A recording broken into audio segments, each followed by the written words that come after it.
technical difficulties Yes. as usual. Can you hear me? Yes. Okay, so let me say. Okay, so hello everyone. My name is Esther Uwanah Edith. I'm from Nigeria. I'm an editor at Portwave. I think I'm going to let you guys introduce yourselves before we get into the conversation. Yeah. Oh, why is that doubling? Sorry. Okay, hold on a minute. Okay.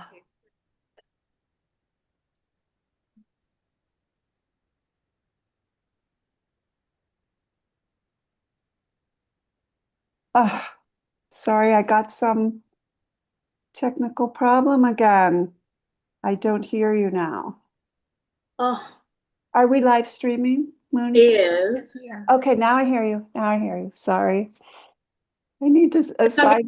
Yes, introduce yourselves before we get into the conversation. Okay, I'm Patsy Ferguson. I'm the editor-in-chief of Fourth Wave, and we're sponsoring this event. And we are an international feminist publication on Medium, where writers get paid. We all publish there, so I hope you will look for us there. And I'm very happy to be here to talk about this topic. Hello, my name is Muniba. I am from Pakistan and I am principal editor of Fourth Wave and I am very excited to be here. Hi, my name is Sangeeta. I am a contributor at Fourth Wave, and yes, I'm actually so psyched for this topic because I feel like all of us will have so many points about this. Okay, so let's get into it. So today's conversation is titled Beauty Trap, the price women pay to be considered attractive.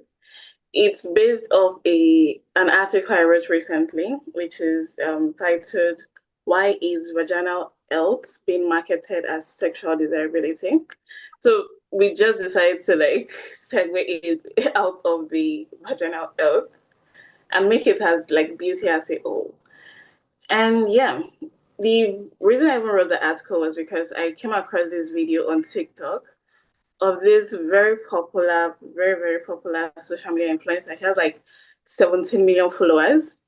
And she was advertising this probiotic. And the way she advertised this was she said that all her life she has never been comfortable being eaten out. And since because she's maybe she's scared she smells down there or whatever. But since taking this product, like she's now more comfortable for her husband to like eat her out. And I found it so weird because like you're talking about a probiotic. Like, is it not supposed to be for your health in general? It's not just for vaginal health. And it's men can also take it. It's a probiotic. Like, it's for also gut health and other things. So and that was like especially with this particular product, that was the marketing point that we're using to advertise it. And yeah, but that's one common thing that is used to advertise things to women desirability. Like, oh, this will make you more attractive, so you should get this. I read an article some time ago, and I even wrote my own article about it by a writer. Her name is Paris Mwenda. She writes on Substack, not Medium. It's titled "Being Ugly Will Set You Free," and I came across this article. She spoke about it on TikTok. I had to go and look for it on Substack. This is a very catchy title. And I was like, oh, ugly, like, because ugly is such a violent word. It's like ugly, like, there's a lot of negativity attached. And she said, being ugly will set you free. So I had to check to see what she's talking about. And what she was talking about was basically stepping away from the performance of what is considered beautiful today and just being your natural self. Like, just being you. You don't have to pay for the nails, you don't have to pay for all of this other treatments that are supposed to make you more attractive, make you more beautiful. And like I went over my own experience because I'm in Nigeria. I'm in Nigeria and we grow very coily, dense curls, fussy hair. And growing up, especially while I was in university, I had my hair in its natural state a lot because I really liked it. It was the way my hair grew out of my hair. I was wearing my afro a lot, and I would always get like snacky remarks like, "Oh, why don't you like making your hair?" And I'm like, "Okay, well, I combed it, I took it, it looks good, I guess." And recently, because actually, like recently this year, and even towards the ending of last year, I've not had the time to. Normally, we braid our hair over here. Like your hair has been made in some sort of way. So you like braid it or you put on a wig or something, but like it's like your hair in its natural state is not enough. It has been made in some sort of way. I've been carrying my hair just like my natural hair for a few months. And somebody had to walk up to me recently and ask me, I noticed you do not like making your hair. And it just reminded me of my experience in university where I was also being accused of not liking makeup. Like it's my hair and it looks neat. I don't get what the problem is. So it's like even though it looks good, as long as it's natural, it's like you have to do something extra. Like you have to pay a price to be beautiful, is what it seems like. So ugh, just to segue and just to open up the conversation, in what way, like what is your own beauty standard where you are and what, because my own is hair. Like that's one very major, like even with my hair like this, it's slick back and it looks okay. But we have like lace front wigs over here. And it's like your head is like this now, but it's like, and it's not done to people over here. But if you put on that lace front, like you glue the lace to your head and slick it back, that is done because you paid money to get this done. So, what is your own beauty standard? Like, what is considered, like, what is this thing you have to pay for in your own community that is like a normal beauty standard?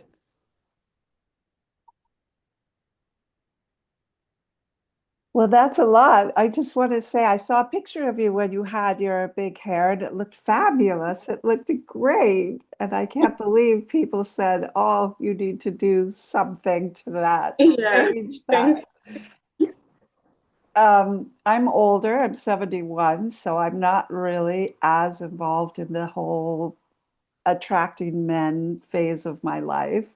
But a lot of older women do go get their toenails and their fingernails painted at a salon. And I remember the first time I heard the word, that didn't used to be something anyone did. If you wanted to paint your nails, you'd paint them at home, yourself. You didn't have to go get this whole thing with the special hardening and the decorations and and also there's an ethnic element. I mean, it seems like all the salon workers are Vietnamese or uh, other East. I'm not sure how you classify that. Asian. I'm here in England, and when they say I'm visiting my friend in England, when they say Asian here, they mean um, South Asian. And when I'm in San Francisco, when we say Asian, we mean Chinese, and what they here they call Southeast Asian. So anyway, and there's an ethnic component of the nail salon workers are all from Vietnam or other places in that area. So that doesn't feel great. But anyway, that's all I'll say for now, because I'm sure you have more from your younger perspectives. I feel like I think it's pretty much everything. Oh, Oh, Uh-oh. She'll probably come back on some minor technical difficulty, I would assume. should we wait? Mm, I don't think so. no, carry on. Carry She's on. fine. From like a young woman's perspective, I think it's almost everything. Every part of you has to be at least a little bit curated. I think we expect women not just to do, like you said, the nails, but it's the eyebrows, it's the lashes, it's getting Botox, filler. There's all these different types of things, even supplements. And sometimes these are not even supplements that like, yes, you're back. Hey. My network. Yes, I was actually just because Patsy said I should finish the point, but I'll just catch you up. It was very quick. I said for young women, mostly it's everything. Like you said, it was hair. Patsy said it was nails. There's also the eyebrows, the lashes. You have to get lip filler, or you want to get something dissolved, or you want to get something bigger or smaller. The idea is to not look like yourself. It's to look like whatever is trending. But, a face that's trending is only going to trend for so long. And then Yeah. it's not just that. It's even health. Like Uwanah mentioned, I think it was Michaela something, and she was trying to. Um, it's a I think it's a gummy, or forgive me if I'm wrong. Yeah, I You think so. forgot to- Yeah, it's supplements basically, especially things like creatine and all of that stuff. I mean, we take for granted in today's day and time how important it is to have a doctor tell you, hey, you can take this, you shouldn't take this. This is good for your health, this is bad for your health. Even like when I was younger, Accutane was huge because I have adult acne. I skipped it completely. I had perfect skin as a teenager, and then I had to eat my words every time I'd be like, "Oh, you have a spot there," as an adult, because now I have it. And Accutane was huge when I was a kid, and the side effects are awful.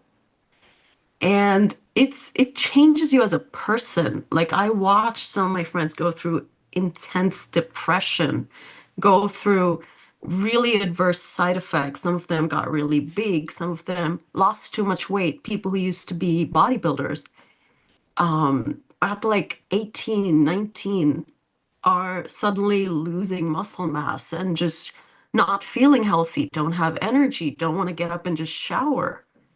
Also, they can have the perfect skin. And it's like, but what are we doing it for? Because even things like lose weight so you can be a certain size, it doesn't guarantee you are okay on the inside, right?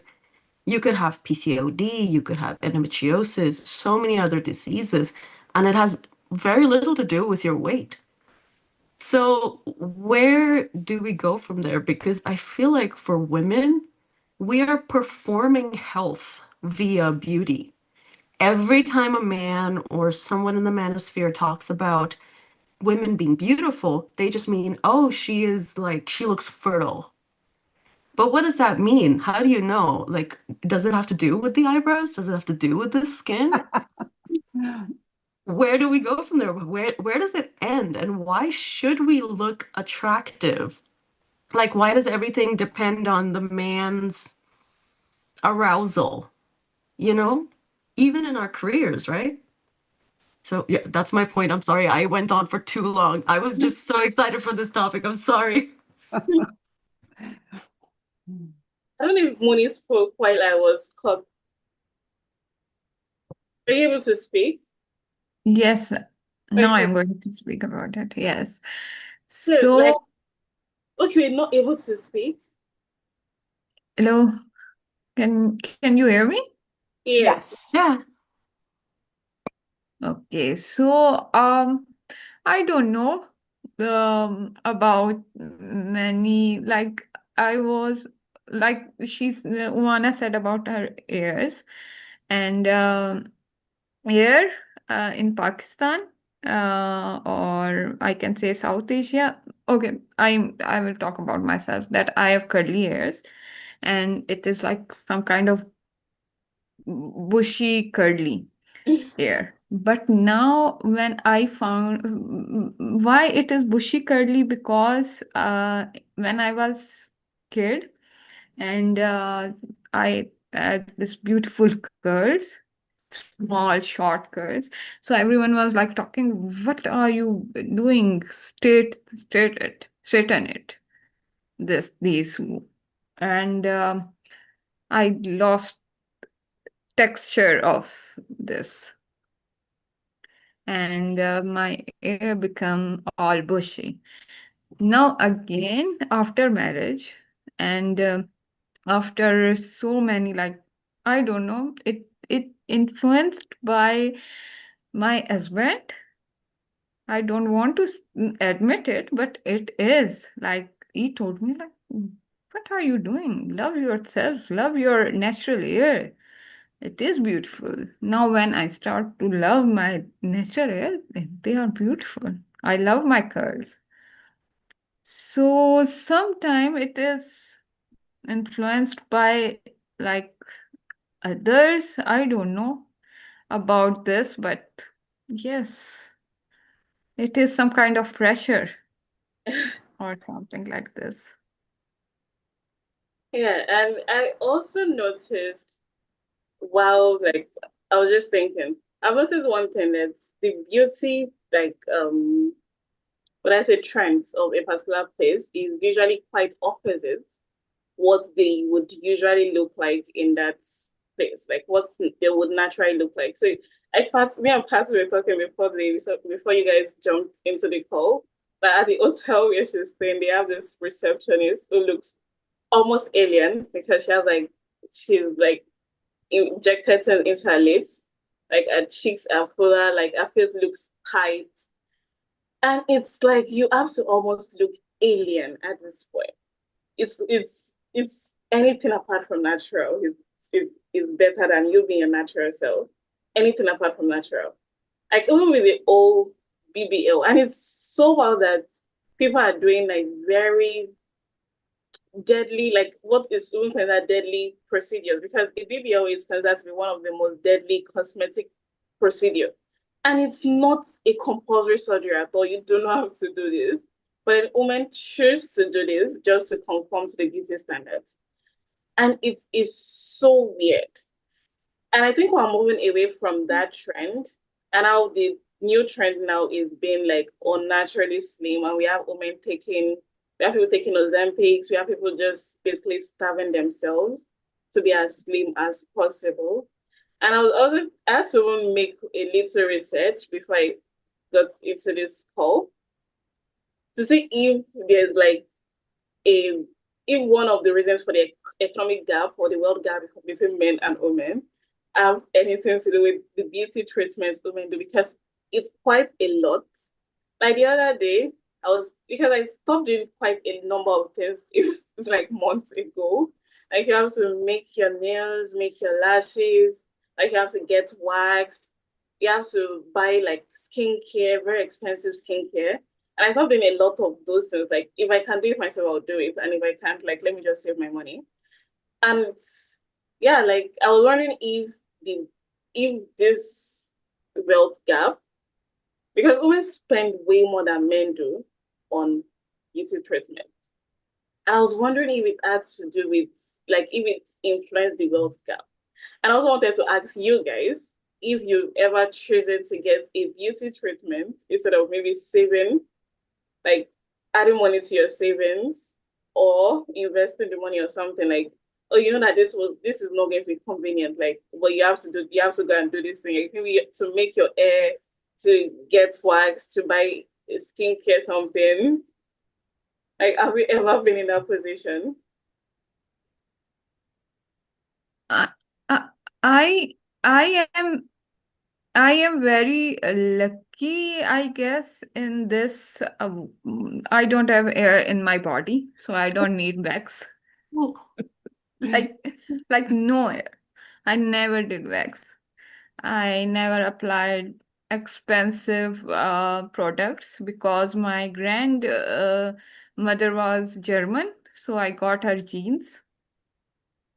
The only thing that I invest on it was on my hair, and it was only on this, and I truly regret it that I just make it mess, not like now I'm going back to natural process, and I'm not like giving it anything, like only I'm washing it and natural oil and but only this, and now my ears are fantastic. Like I love it.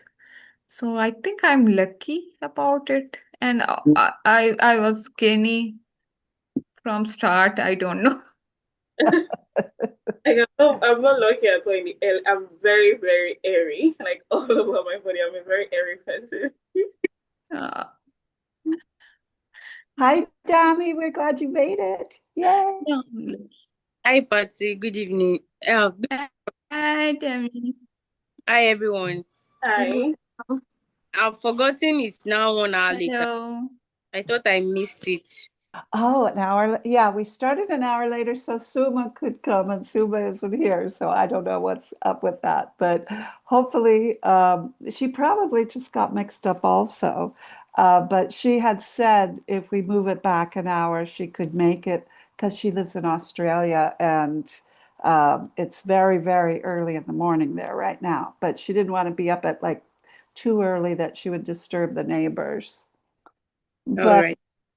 um, I wanted to say when I was young, we had this ethic of kind of hippies. So the beauty ethic was you were supposed to look natural. Even if you did use makeup, it wasn't supposed to look like you were wearing makeup. So I prefer that. And now I see women who are obvious, very obviously made up, like that receptionist who almost look like an AI creature. It's like, is she human? She's so altered. She's been surgically changed. You know, her lips are clearly not her lips, and her eyelashes are not her eyelashes. Her cheeks are not her cheeks, and her fingernails are. And I just thought, who finds that beautiful? And, you know, I don't know. We think we're doing it to attract men, but I don't think, you know, as I get older, it feels to me like men don't really, aren't really attracted by all this stuff that women do. They just, you know, I don't think it's necessary at all. I don't think it is necessarily attractive. It's just we get convinced by the advertising industry that wants to sell us a product. Um, and I remember I saw an interview with Cardi B.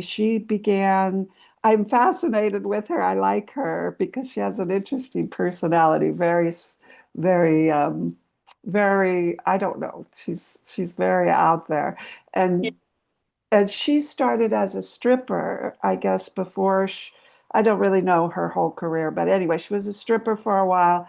And she said she got injections in her butt to make her butt bigger so that people would pay attention to her in the strip club. But then she regretted it. And I don't think you can get that out. Like, just put it, you know, it wasn't a doctor who was doing that. It was just somebody selling it, you know, out of their home who didn't necessarily know. She didn't really even know what she was putting in there. And now she does have an enormous butt, and she said on the video that she regretted that because she didn't know really what it was, and you can't get it back out. And I think that's one of the procedures, one of the cosmetic procedures that is done along with breast implants worldwide. There's a lot of it. A lot of money is made from that. And I don't know why it's weird because it's like you want to be sexually desirable and yet you probably don't want to attract a man who is or woman who is mostly interested in your sexuality. Like that might be a nice Yes, so element of the whole relationship, but you don't want that to be the focus, right? So it seems like it's counterproductive to me to have these surgeries.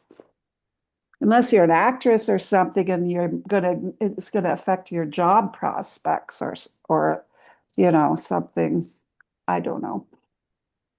Yeah, talking of actress here, in the Nollywood industry in Nigeria, like the Yoruba, we say it constantly that we have the Yoruba, the English, and the Hausa tribe. So in the Yoruba industry here in Nigeria, they tend to, it's now a trend, having to do the BBL, the lipo thing, having your face change. because they believe you will not sell. People would not want to see you if you don't have the big butts, the yellow face, and all that. So somebody started it, then it became a trend. Now, we now see that when you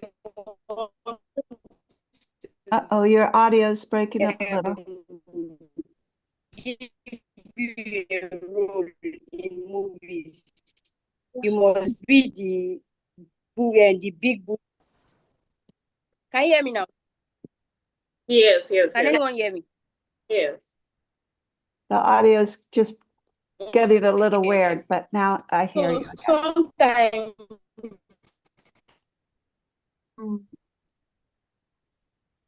It's like it's breaking kind of. sometimes I don't think.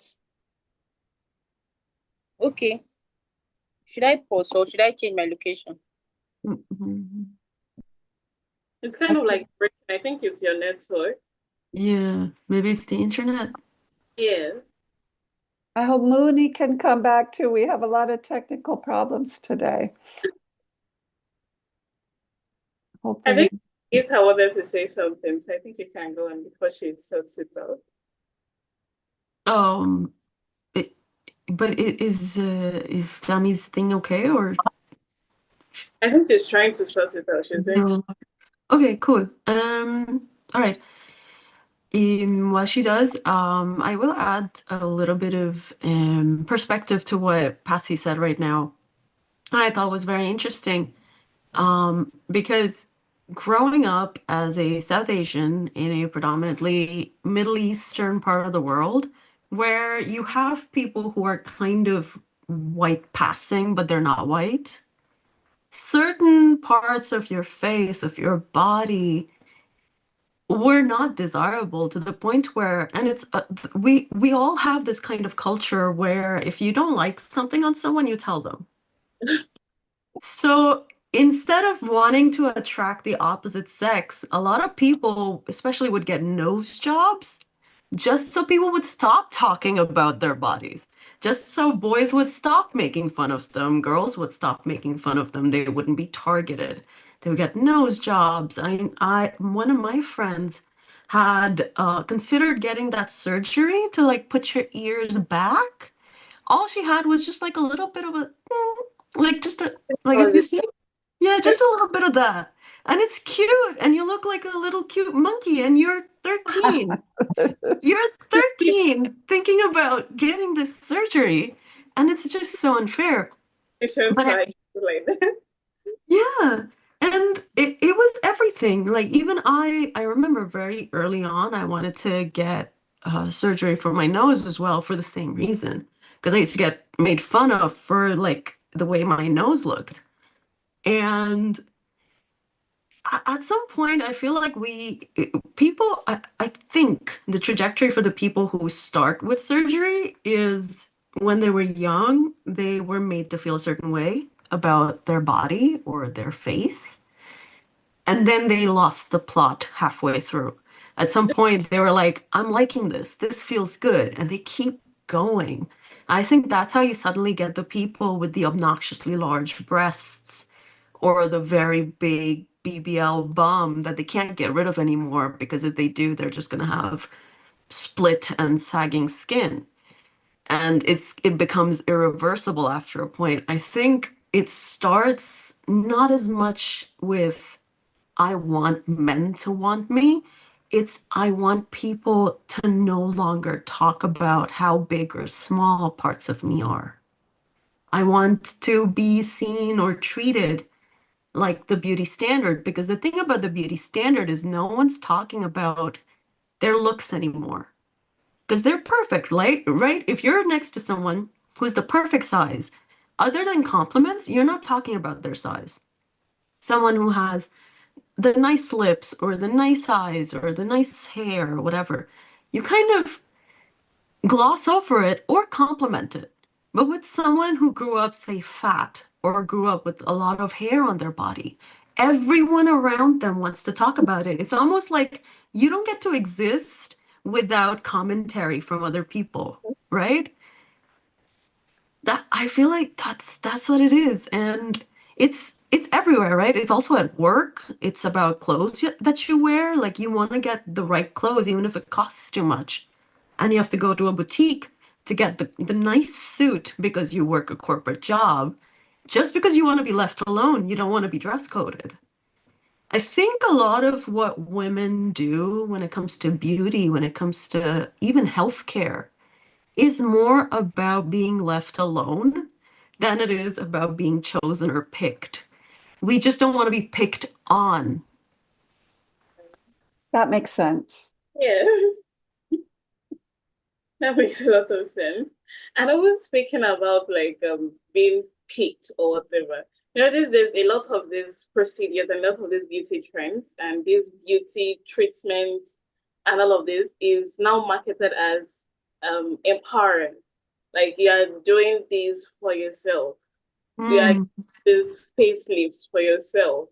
You are doing this BBL that could literally kill you for yourself. You're doing this, you're fixing your lashes. And this is not even comfortable. Like I've done the last lash extensions. They do not feel natural. Like you would constantly feel like there's something there. Like Mm. like with us braiding our hair as like black women, it's painful for like at least the first week. So I would honestly rather not do It's it. a long time. It's painful. Like most of it is not comfortable. Like I would rather just be myself and like, I don't know. I would rather just be like my natural self and not have to feel these parts of my body that would rather like you would feel like, oh, your eyes are there. You feel like, oh, your hair is there. So and it's not marketed as empowerment, like, oh, you're doing this thing because you want to feel better about yourself. And I'm wondering, do you think or do you see these things as empowering? Like this down to the smaller things, the smaller beauty things like fixing your nails, doing your lashes, even doing your makeup. Like some people do their makeup every day because it makes them feel better about themselves. Doing your makeup, waxing, like shaving the hair on your body, and then down to the more complicated side, like fillers, cuts, and other things that are like more surgical, like you have to get done at a doctor. Do you consider it empowering for women? Not at all. I sure don't.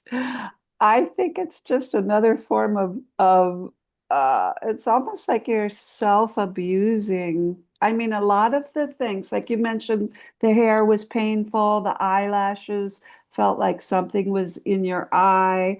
I mean, Yeah, a lot of what women do, and I don't know about men, is disabling. It makes them less actually, able I tried the nails. comfortable and it's painful, uncomfortable, expensive. And I remember a woman who said, oh, she was going to get her lips filled a little and she was getting her teeth straightened. And she looked cute and she looked, attractive as she was. And she didn't need those things. But, and everybody's response was, well, I think you're fine as you are, but yes, do it for yourself, like you say, as if it's an empower. You're not going to criticize them because that's their choice. And I get that, I guess, but I do think it's a trick and a trap. And it's how much better it would be if we could learn that it's interesting to me that beauty doesn't really have that much to do with physical perfection. It has a lot more that people have charisma when they're self-confident and then they look beautiful. And that's the way I perceive beauty. I mean, you can have someone who looks perfectly beautiful in a photograph, and then you see them in person, and they're not. They're not attractive. They're not someone you want to sit next to and talk to. They just, so I don't think sculpting everything to be, is really beautiful in my opinion. And I think it's true for a lot of people that yeah, I wish we could just teach women to value themselves and recognize their beauty. I have a friend, in fact, I'm staying with her right now, who I remember we would always go into the bathroom together. And I would always imagine I looked cuter than I actually looked. When I looked in the mirror, I go, oh, I'm not as cute as I think I am. And she would always imagine she looked less cute than she actually looked. She always thought, oh, I don't know, how do I fix this and that? And she already looked just adorable, So I feel like it's much happier making and also true in a way to be just self-confident draws people to you and makes you attractive, in my opinion, if that makes sense.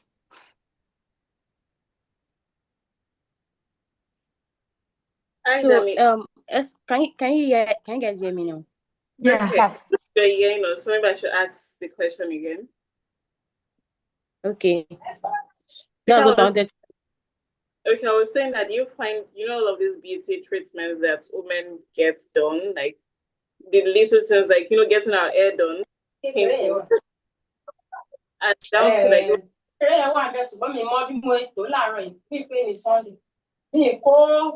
this is terrible. I just missed you out for you. Okay, you're not hearing me? Yes. At a point. Okay, I was saying that you find all of these things that women do to be considered beautiful. Like for us Nigerian women, it's making our hair. And I think all like fixing your nails, doing your lashes, Okay. getting waxed, all of these things, you find it empowering? Or because it's always marketed as being empowering, like you're doing these things for yourself. Boost your self-esteem. No, I don't. Just like the example I was citing before now, right? That before they can use you for some certain roles, you have to possess some certain qualities that are artificial, like the BBL, the fair face, the bleaching cream, and all that. So, okay, after the roles, who are you? Are you really yourself after acting out those roles? So, I don't think there's anything empowering about that. After acting out those roles, are you really who you are supposed to be? Because in the long run, this profession, you're not going to do it forever and ever. Now, imagine when Patsy said cardinal the features. Sometimes I'll be like, why would somebody be so perfect before I even get to understand what BBL is and all that? Sometimes I'll just look at her then in posters. I'll be like, why would somebody's stomach is tiny, her waist is tiny, and her bum bum is very big? You understand? Now she's now feeling like, so after the roles, after the fame, will you still remain the person you are? So I don't think so. Because even for me, when I was in secondary school, when people poke at me that look at your dark face, they try to describe me like that black girl. If not because I was broke, I would have gotten bleaching cream then. Thank God for being broke. But now I've developed the self confidence to a point that okay, I'm part of the girls that, oh, your black is shining. Any new person that see me will be like, oh, I love your black is shining. So that has developed my esteem to a point like I don't even need to think about wanting to bleach or wanting to be a fair girl and all that. So I don't think, in my own opinion, that's not self empowering. It's just low self esteem that is the major that is the main act in this whole thing. So that's my opinion. Thank you. I feel like I'm gonna add a slightly different perspective. I'm not gonna say it's empowering, but I will say beauty itself is empowering. Insofar as when you are beautiful, you're taken seriously. I remember growing up, for some reason, we had this illustration by, I think it was by Roald Dahl, and it was how beauty is not skin deep, and even if you're an ugly person on the outside, like you have blemishes or something, if you have inner beauty, it shines through in your appearance. So it's kind of almost making beauty into a moral judgment.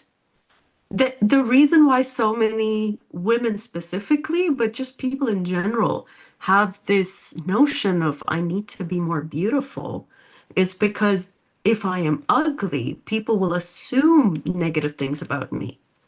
And if your standard, for example, if your standard of beauty is thin, fat becomes a demonic thing almost. Fat is like this person has no control. This person is committing sin, is doing gluttony. You know what I mean? Like it's a slippery slope. Like I won't necessarily say that Ozempic or getting filler or getting Botox is empowering in and of itself.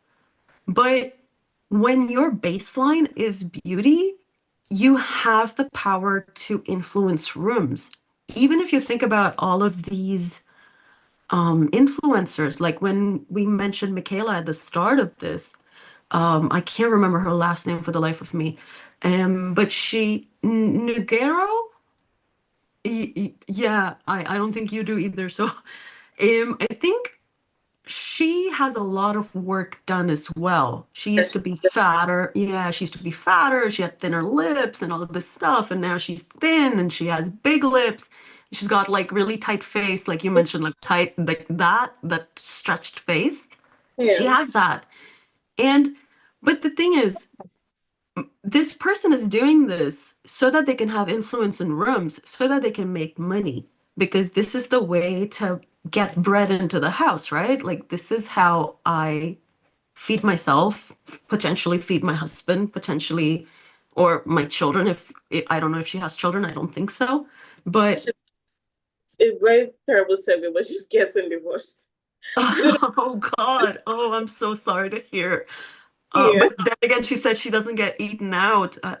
I feel terrible discussing this. But yeah, the idea is people do this with nobody does these awful things to themselves with the idea of I want to botch myself. They do it with the idea of if I were as beautiful as that one person that I saw who has a lot of influence, who has a big account, and they make a lot of money, and she gets those forever roses on Valentine's Day and stuff. If I looked like her, I could have a good career, I could have a better partner, all of those things. That is the part, sorry, the the idea of empowerment is aspirational. We are dollifying ourselves for that aspiration of being taken seriously. And it's interesting because men never have to turn themselves into human dolls to be taken seriously. Their baseline is, I am important. For a Yeah. woman, her baseline is, I need to be beautiful to be important. If I'm not beautiful, I don't exist. So that's basically my perspective on this. I'm not trying to say anybody's right or wrong, obviously, but I think that is the influence of getting things done to yourself. Yeah. And like as you were even speaking, I was thinking about the fact that, like, personally, I do not consider these procedures. I don't think it makes them more attractive. At a certain point, it starts to look more like you are investing in yourself. So, which means take yourself seriously. So, which means people should take you seriously, because like all of these things are very expensive, and you doing these things means you like it's like you need money to get money, that kind of thing. So when you do this, it's like you already have money for all of this. So obviously you are going to have to be paid more because you already have the money to do all of these things for yourself. Like that's what it looks like on it at this point. Because I personally do not consider those things attractive in any way. And also I don't find people ugly in, I don't know how to explain it, but I think of beauty in a very genetic way. I think it's kind of weird. But I see somebody and then I see their parents. I'm like, oh, this is why they look like this. I find it very interesting. I find genetics very interesting. But that's by the way. And getting it's getting really dark where I am because it's evening now. So I feel like we're going to have to wrap the conversation up. It's going to get darker very soon. It's already almost past 7. So just what advice would you give to women who feel they need to do all, like they need to pay a price basically, and they need to fit into capitalism to be considered beautiful?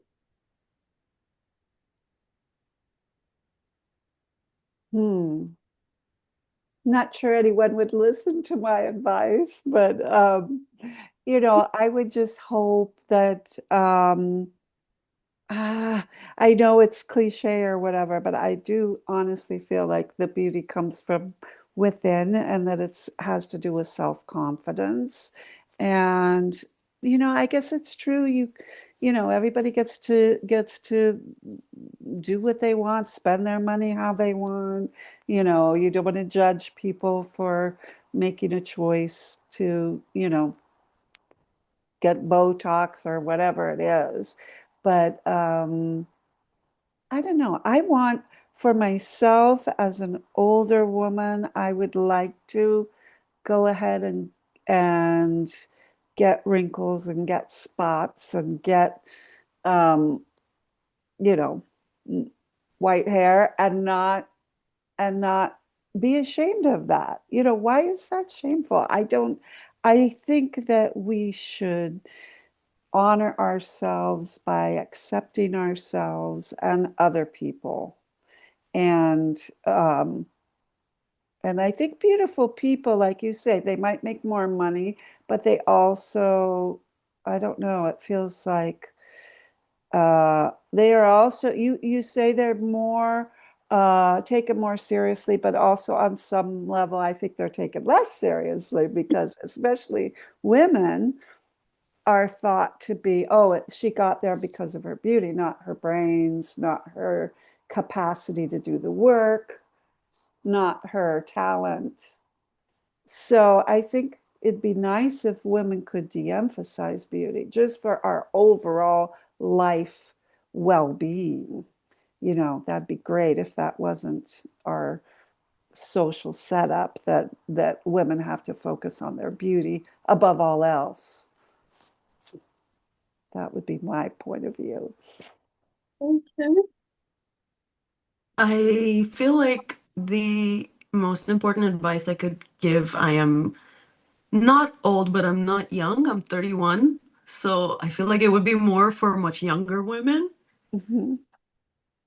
Be willing to be ugly if it gets you where you want to go. And I mean that in every way. If it gets you to the kind of self-confidence that you envy in other people, allow yourself to be ugly. Allow yourself to not get your hair removed, to not color your hair, to color your hair. Like when I started doing my pink, I did it precisely because it was anti-beauty standards. It was at a time when people were talking so much about feminists tend to have colored hair and all of them are gay. And I was like, I love it. Like, I am an artist. Why wouldn't I have colored hair? And it's no longer a thing about beauty as much as it's expression. When you learn that anything that you do with your body is political, then you get more clear about expression.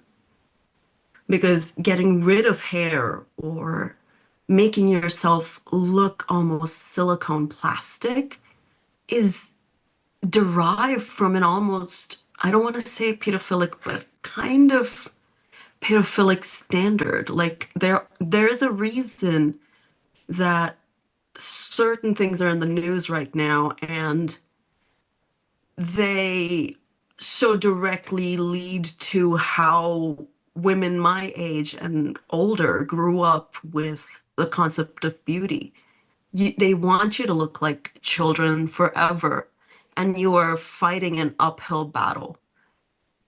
The more you hold on to looking a certain way, you're basically delaying self-hatred. Yeah, like delaying the inevitable. Yes, eventually you will be what you are taught to be scared of or to hate. And sometimes it'll come sooner, sometimes it'll come later. Sometimes at 31, 32, you look like a really good 31, 32, which just basically people mean is young 31, 32. Or you'll look very old because you've been through things, you've learned and you've lived life, right? Oh my God, sorry, it just started zooming in. I'm not I sure. see that. Yeah. That scared me. Sorry. It just does it on its own. It's the iPad. Sorry. Um, so that's what it is. Allow yourself to be ugly now when no one will vilify you for it.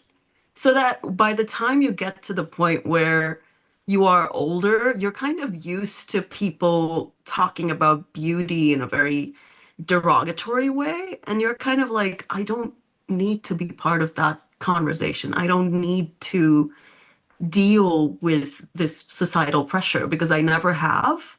I've always been above it. Well, I wouldn't say above it in like a moralistic way, but like I've already been past it and I don't need to relive the trauma that people were trying to, give to me. I think for younger women, and if you are my age or older, I feel like it's just congratulations on getting older and and Me? just be glad that you're here and Yeah. every part of you that looks the way it does is by design. Hopefully there were people in your bloodline that fell in love at some point and made you, and maybe some part of you is a product of love. And Oh. that's hold on to that. Or if that's not the case, at the very least you can create that love for yourself. It doesn't need to be with another person. It can be with yourself. And yeah, that's it for me. It would be very, very heartbreaking as a parent. Like maybe you have a child who looks like you, and to watch the child like change everything about yourself. It has been very weird. It's getting really dark here. I think it's 5:54. I don't know what we're going to discuss next week, so I'm going to just hand it over to Patsy. Yeah, I'm not sure. I don't know. Sangeeta, are you ready to lead a discussion? Are you interested, or do you want to delay? Honestly, I'm not really sure at this immediate moment. Give me the day, give me the night to think about what I could talk about, and yeah, I'll come back to you guys. Okay. And I'll put an announcement on, and I keep trying to stream into the announcement, but I keep failing. So I'll keep working on trying to figure out why that is, because I know it does confuse some people trying to find us on YouTube through that announcement. But we'll be back. We'll be here. We'll be on this page next Sunday at this time, and there will be announcement beforehand on the topic. It's great to be here. Thanks for leading, Uwanah. And we'll see you next week.